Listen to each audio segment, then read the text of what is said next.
Good morning from a very mild, very quiet, apart from the cars, running out of logs, but I don't mind. Project for next year, going in the wildlife pond. Slightly poorly shoulder, but doing some exercises now. Check me out. Brand new slippers just arrived. Leaves everywhere. I'm not wearing the slippers, Christmas slippers. Very muddy. Wildlife pond looking great.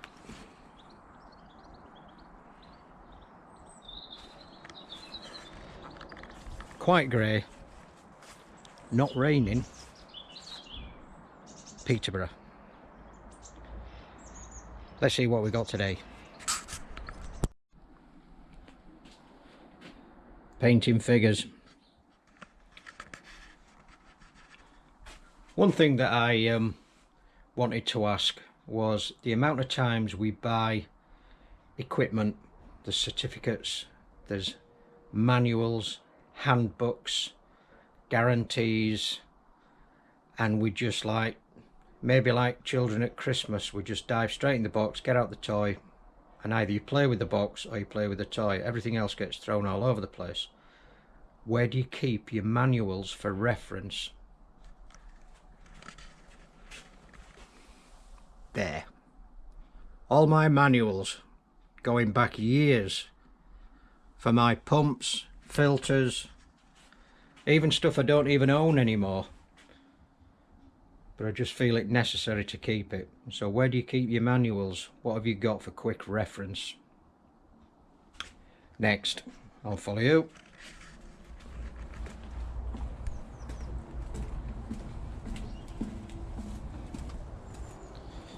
Fish are doing absolutely fine. Even though it's, I think, about 7.5 degrees, they are moving around. A little bit of lazy scratching from one or two, nothing troublesome.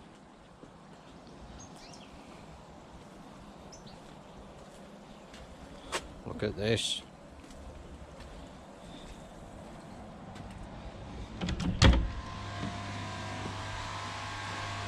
Right, so people who know me know this pit, and we've got a high water table, and as a consequence, I don't know if you can see that down there, we've got water in this pit, which strangely enough we didn't have when we had the Easy Pods. But now we've got the greenhouse, and this will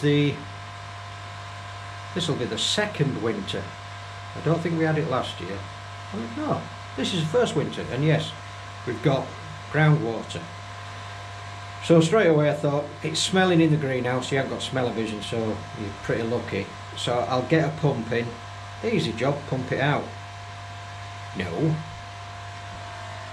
because the pump is 6 inch across, so where am I supposed to get it in there?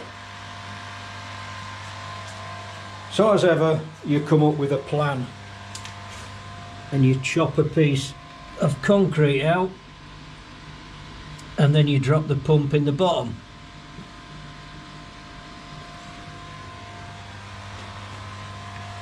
Now my first worry was, is the pond leaking? Is the pipework leaking? Is the water that's supposed to be in the pond going in the pit? No. The top-up system, I haven't heard come on for weeks. The water level hasn't changed at all. The drum is cleaning very, very sporadically. Because I'm not feeding, because they're not eating, it's hardly turning over at all, which is fantastic. So I don't have a leak.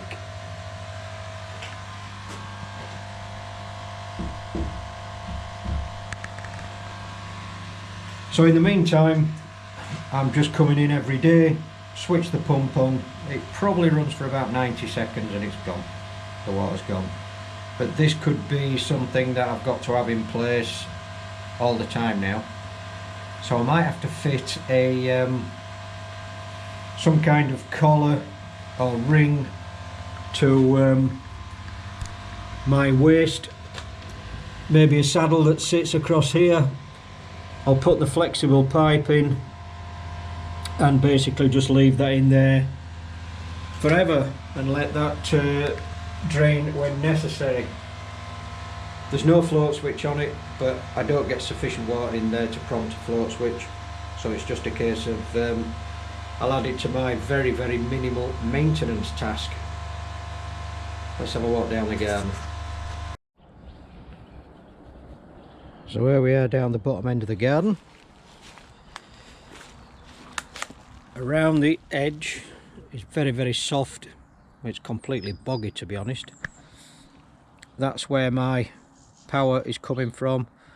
You can see the two pipes, which is the air stones. I don't think there's any need for them to be on, so I don't know why they're running. So next year I'd like to put some kind of skimmer box, Oasis skimmer box on there. But I think that is it Andy Darbycoy that's got an Oasis? Sorry if I've got it wrong, Andy, but seems to be a lot of money for just a box. So that's probably something that I fancy building myself next year. I am going to put some flags around because this is quite soft and it does move the ground. So there's a good chance that when the grandchildren come, bless them, they'll either push all the mud in the water or they will fall in the water, in which case I'll have to put some kind of surround on. So that's a little task that I'm going to do next year. I've been watching people who are on with pond builds at the moment, but is there anybody out there that's staying in over winter but they've got a pond rebuild or refit or upgrade next year? And is there any chance that you are doing it as cheap as possible? So rather than spending millions and millions, who's going to do the best upgrade for the least amount of money? I'm interested. I'd like to know that one. Moving on.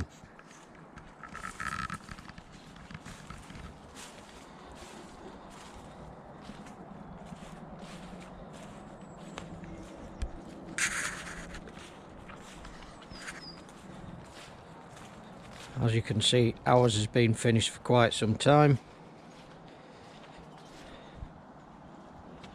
And everything is tickety-boo. Why? Probably because I haven't touched it. I haven't faffed with it. I haven't messed with it. For those who subscribe to Tim Waddington, Quality Nishigoi, you need to see one of his last videos on his explanation of ecosystems and how in our naivety we try and do the best for our fish, but basically faff around with which could well be a stable ecosystem by adding more filtration, by adding more fish, by taking fish away, changing the movement of the water, basically fighting against Mother Nature. Are we doing ourselves a disfavour by too much faffing with the water? Not so much the fish, but too much faffing with the water to get the best that we can, whereas you look at the wildlife pond, we just do basically nothing with that and the goldfish are thriving. Yes, they're a bit more hardy than koi, but do we faff too much? Let me know. And getting buzzed by a microlight.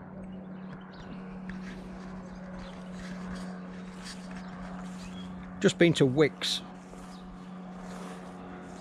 just to look at some guttering for another job, but I bumped into those gutter brushes again. I think they're about 2 metre long. Sit in your gutter, keep the leaves out. Yeah, happy days.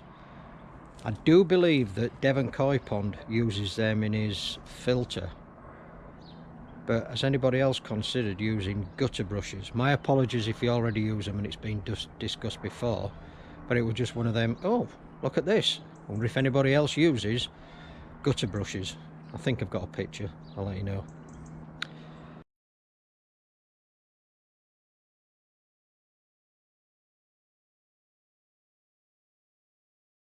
And then finally, maybe this is a little bit earlier, but it's something to consider. Pond startup procedure.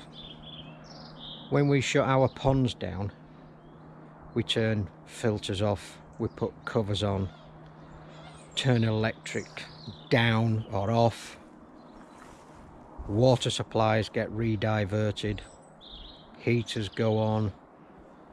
What about startup procedure? Turning filters back on.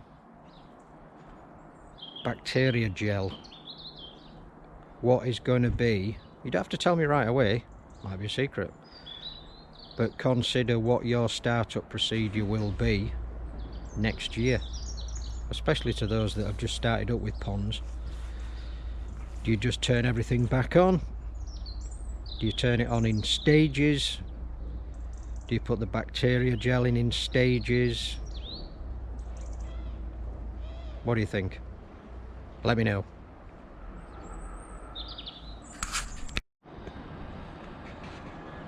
Right, I think I'll wrap this up. I'm just up the treehouse at the moment.